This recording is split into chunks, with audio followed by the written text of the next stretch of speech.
got to learn how to use it. Now there's people out there, lots of people, who don't like to be hurt. Not them, or their property. Now these people, who don't like to be hurt, pay people not to hurt them. You know what I'm talking about, don't you? Of course you do. Now when you boys get out of here, you keep your eyes wide open. Watch out for the people who don't want to be hurt. 'Cause you scare the shit out of me, boys. Wonderful.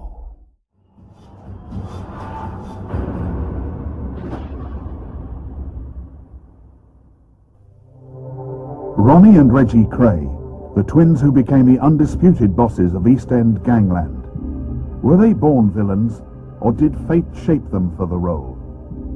A lot of people stole things because they were hungry.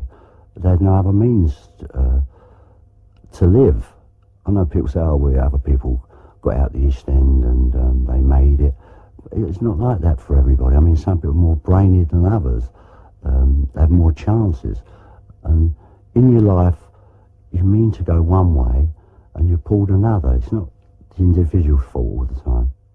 The Krays had got something about them that was almost indefinable. To say that they were personalities is wrong, because they projected an aura of evil, of power. They would resort to violence at the slightest provocation to establish a reputation. And this they did very, very successfully, so that not only foreigners and people that intruded into the East End, but members of their own gang respected them because of that violence. But if the Krays were so evil, why did the community in which they lived put up with them for so long? In London's poorer quarters, the line between right and wrong had long been blurred. Many of life's simple pleasures were outlawed by the state. Late-night drinking, card and dice games, and off-course betting. I mean, I lived in a place called South Grove Buildings. It was a big old block of flats. There was at least 3 bookmakers in there, used to take the bets. And they all got a living. And all of a sudden they might say to my dad, Barney, my dad's name, Barney, got to nick you today. So at B's turn to get nicked, they'd take him to court. Illegal bookmaking, street bookmaking, might get found for a £5. The East End contained many illegal drinking and gambling clubs, which were frequently targeted by the police. People were in there playing cards, and then the police would raid it. They'd take them to the police station, have to appear in court next one and get fined 10 shillings, 5, whatever it was in them days. And that's where the people thought, what are we doing wrong? All we're doing is playing cards. We're not doing anything wrong. And they're arresting us, and so they lost their respect for them. Down the East End, the police were sort of natural enemies in some extent, and people didn't come running in with information unless it was to their benefit. Because there was so little respect for the law itself, many East Enders were unwilling to call on the police to investigate even serious crimes. They're a community of their own. They've lived hard, they've had a hard time, but it was their ethics and a code of honour that you didn't normally grasp. But this code of honour exposed the community to exploitation by professional criminals who turned it to their own advantage. In the East End, the law that was enforced was often the law of the Kray twins, Ronnie and Reggie. The twins ran that part of London like an iron rod. There was nothing that went on in that East End that they didn't know about. If there was a wrongdoing, get off the manor, because they would come down on you like a ton of bricks. Well, you know, they keep saying about protection. They was running the protection racket. It wasn't actually like it sounds. They would go into a place and say, if you don't give me we'll look after you. If you don't pay this, you'll be in trouble and all that. The people actually used to go to them and want them to look after it and let it be known that they was looking after a place. They wasn't actually, I suppose it is a protection racket in a way, but it was worked on a different basis. People used to go to them and ask them to look after them. There were lots of people that were walking into pubs that were taking a lot of money in those days. Remember, we were talking about the early 60s, when live music and good entertainment was throughout the East End, throughout every part of London, and protection money was being asked for. And therefore, rather than pay 3, 4, 5, 10 bullies, it's better to go and ask Ronnie and Reggie Kray, could you just appear for 10 minutes or have 1 or 2 drinks in our pub on a Saturday night? Once it was known as a pub that the Krays used, then that publican didn't have any more trouble. They only went into people that were breaking the law. You know, like if you had a publican who was having a laugh to timer, then they could go into him. Or if they had a club where they were doing illegal gambling, dice, spieling or something like that, they would go into them. They want their whack. But no way could they ever go into straight people. Because first, if they come into you, the first thing you do is pick the phone up, give it to the police. And that was it. So the only people they could intimidate were people that couldn't phone the police.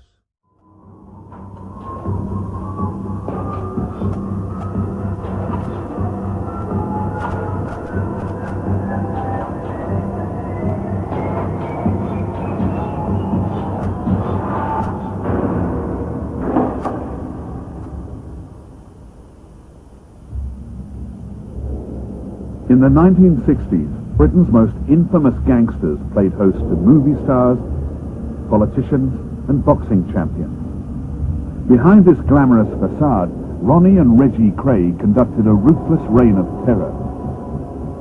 The twins' criminal organization was known as The Firm, and their most trusted henchman was Albert Donahue. I was known as Reggie's man. Scotch Ian Barry was known as Ronnie's man. The twins themselves would never go on an organised robbery or a blagging or anything like that. They considered that the work of jailbirds, in their own words. But as soon as they heard of somebody who had it off, their first concern was, do they know anyone on the team?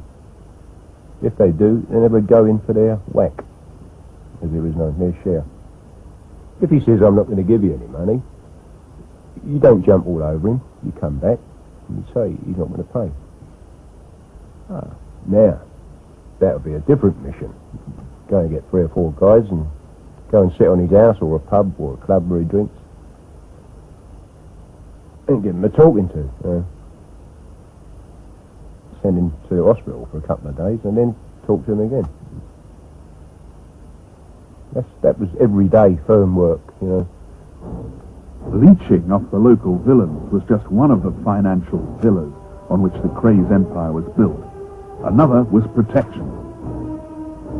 I was taken out with Ronnie and Big Tommy Brown.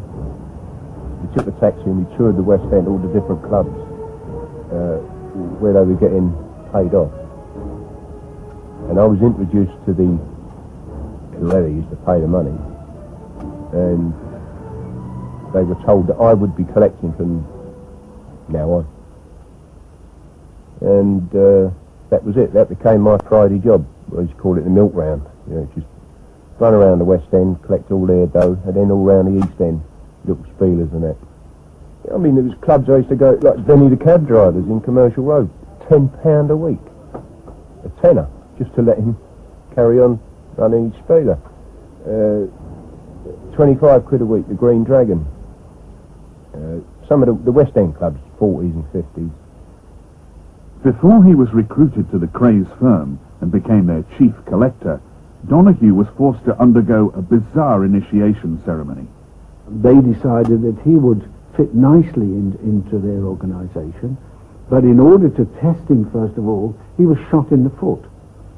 And the test then was, of course, would he go to the police, or would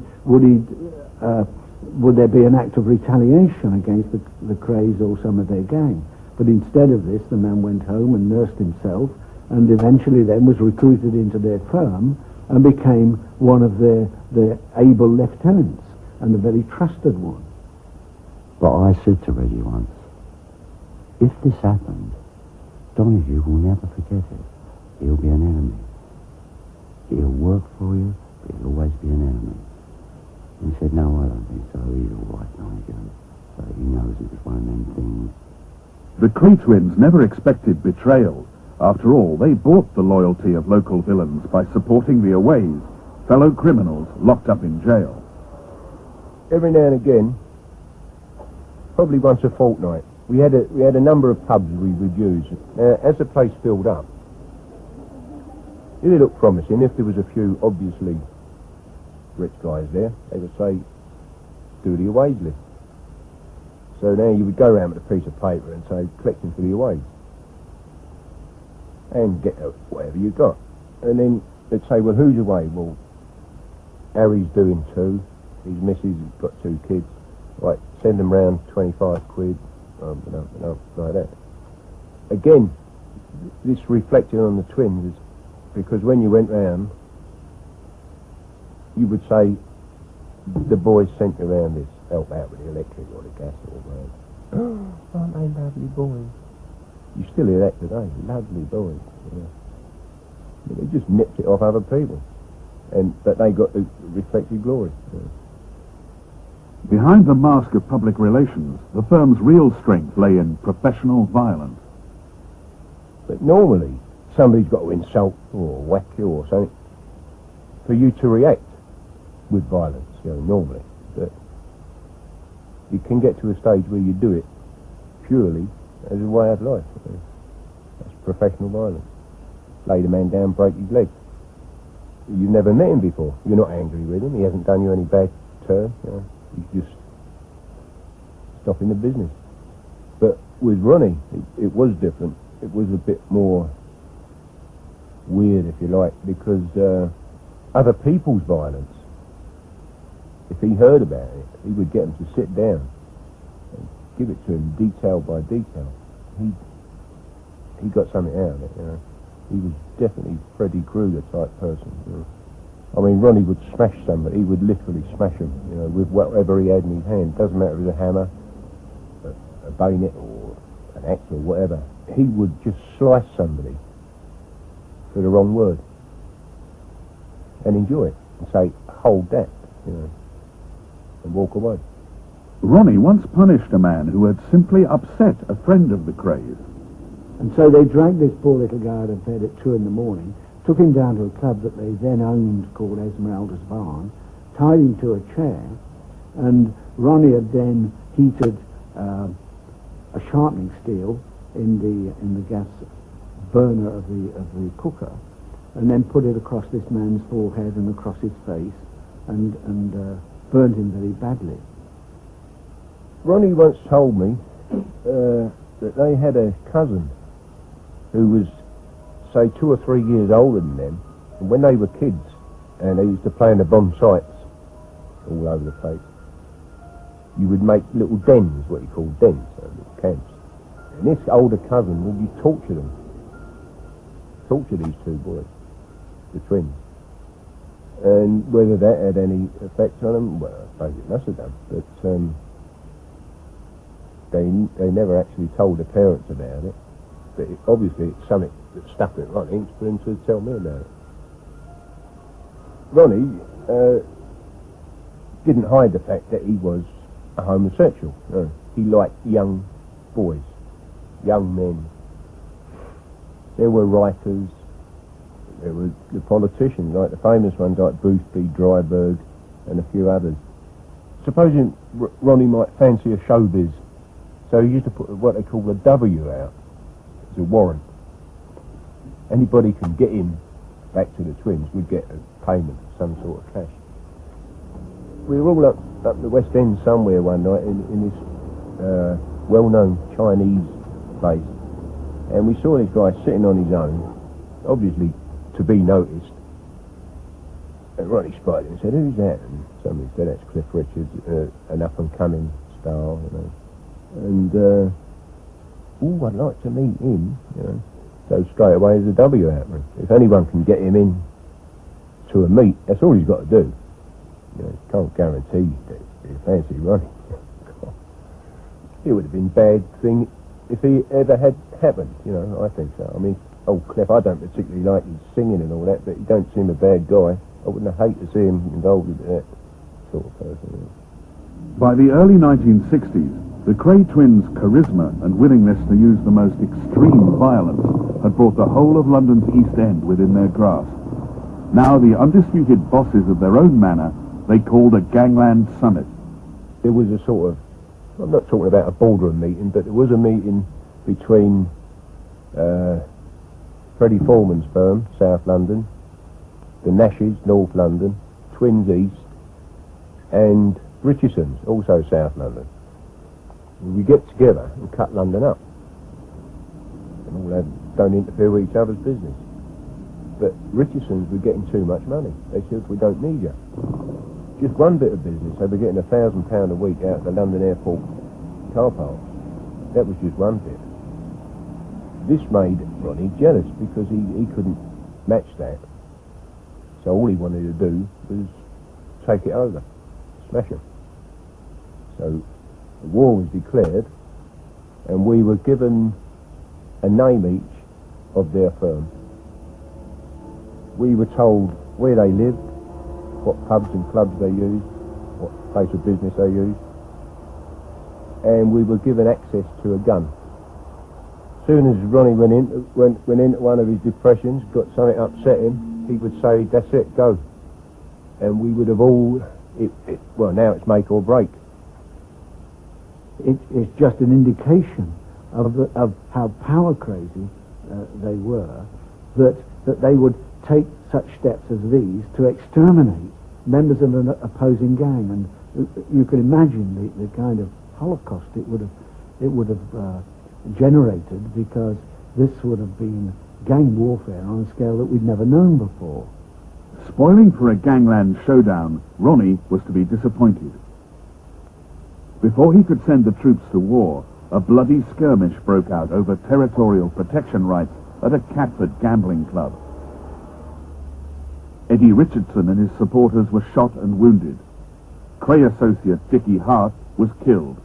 The police moved in and netted almost the entire South London gang, with the exception of Richardson hardman George Cornell. The next thing we heard, we were sitting in the pub in Bethnal Green. Somebody, one of the spies, came in and said, Cornell was sitting round the beggars, drinking. Now Cornell was running from the old bill, so he's away from South London, drinking in the East End. When Ronnie got the information that Cornell was actually sitting practically round the corner in the Blind Beggar, he took Scotch Ian, who's his backup man, and Scotch Jack as a driver. Ronnie and Ian went in. They had a shooter each.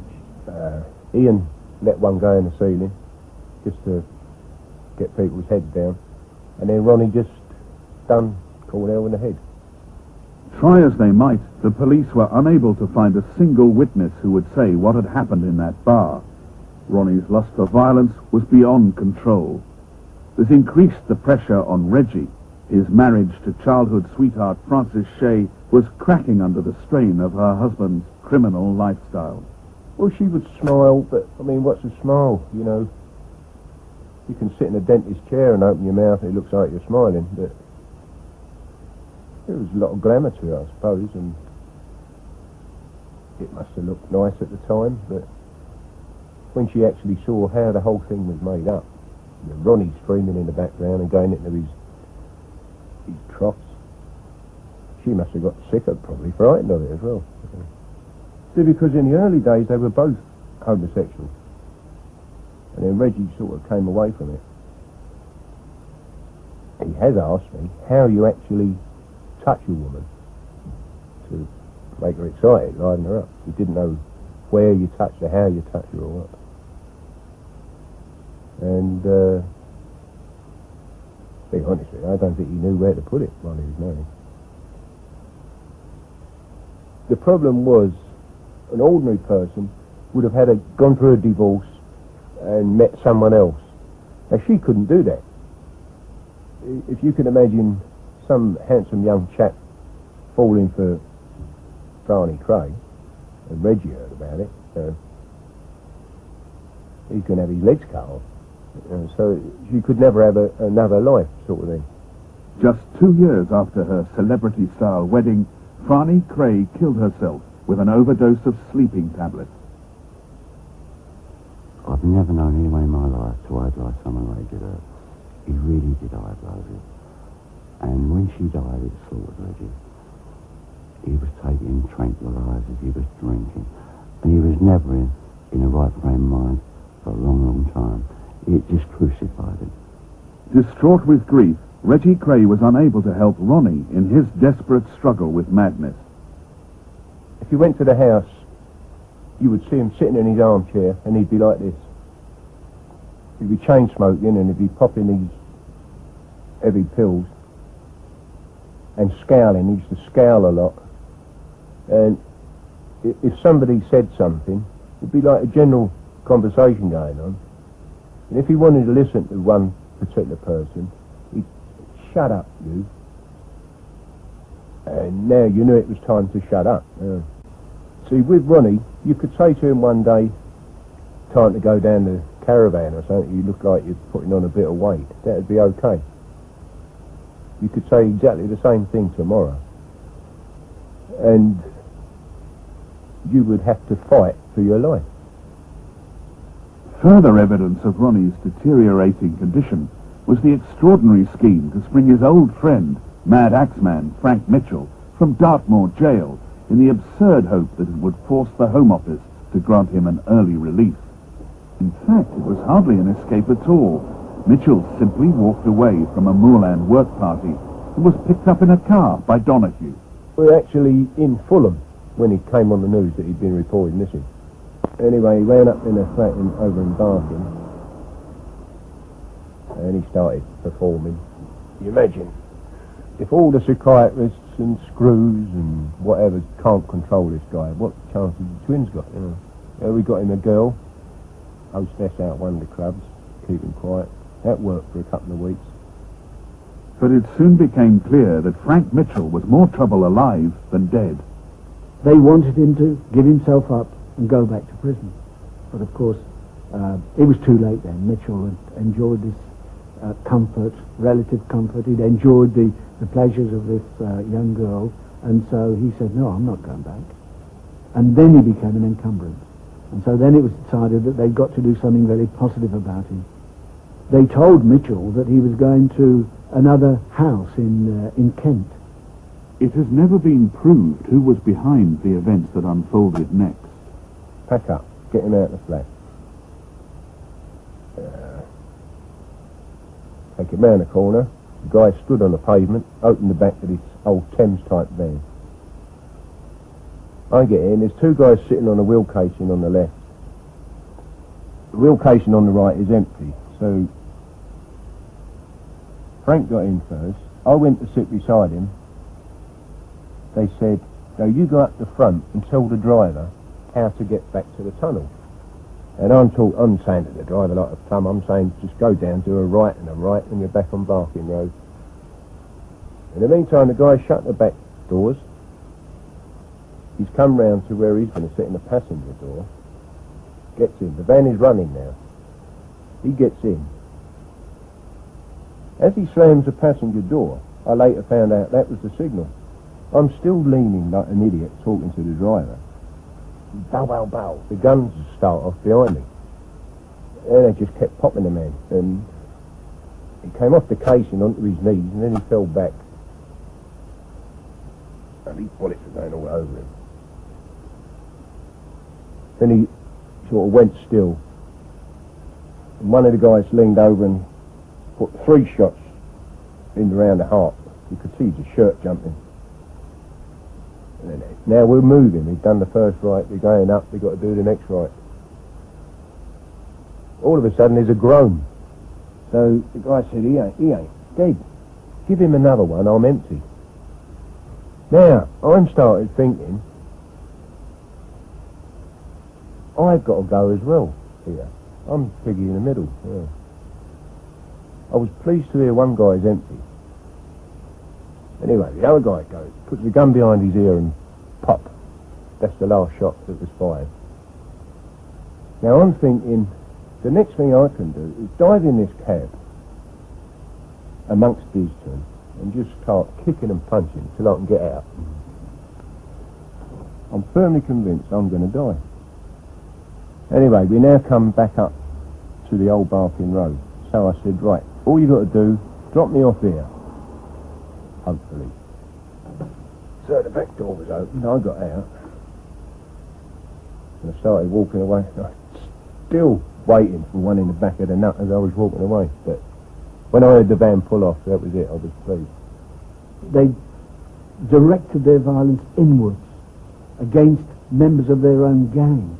And in fact, once Mitchell was gone, one of the people that had been protecting Mitchell, one of the guards, said to me in subsequent statements, you never knew who was going to be the next. We even sort of half discussed popping them off ourselves. How would you have gone about killing them? We'll separate them first. Ronnie was wide open, because if he sat in a car, he would have to sit in the passenger seat. So you got the driver, Ronnie, and a couple of carefully selected people sitting in the back, taken through Blackwall Tunnel or Rotherhithe, and bang, it's finished. We'd have frightened Charlie. He wouldn't have to know. He might suspect, but he wouldn't have to. He'd probably, if he made a movie, he would have had to go. You know, I mean, if you're into killing Ronnie and Reggie, you're not going to spend any sleepless nights over Charlie. You know? Charlie Kray knew nothing of any schemes to kill his brothers, but he could sense that the firm was disintegrating, and he could smell betrayal in the air. And in this pub this night, I just in one of them moods, and I said, do you know what's going to happen here, don't you?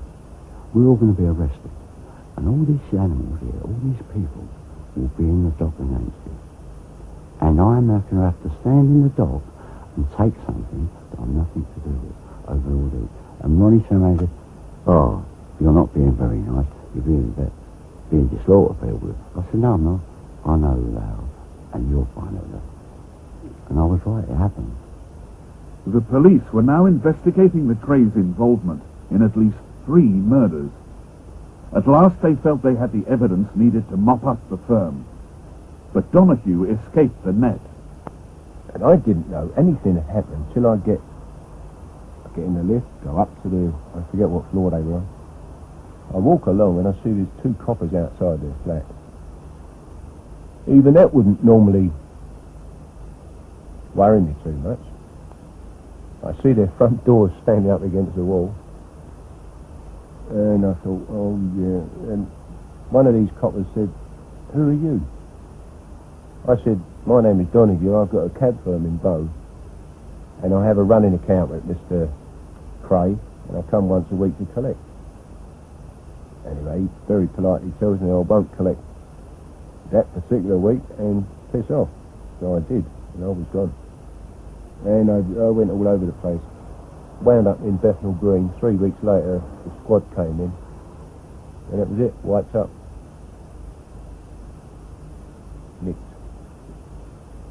Locked in jail, Donahue seemed the least likely member of the firm to break the criminal code and turn against the Krays. Anyway, I go up for the solicitor's visit, it's called.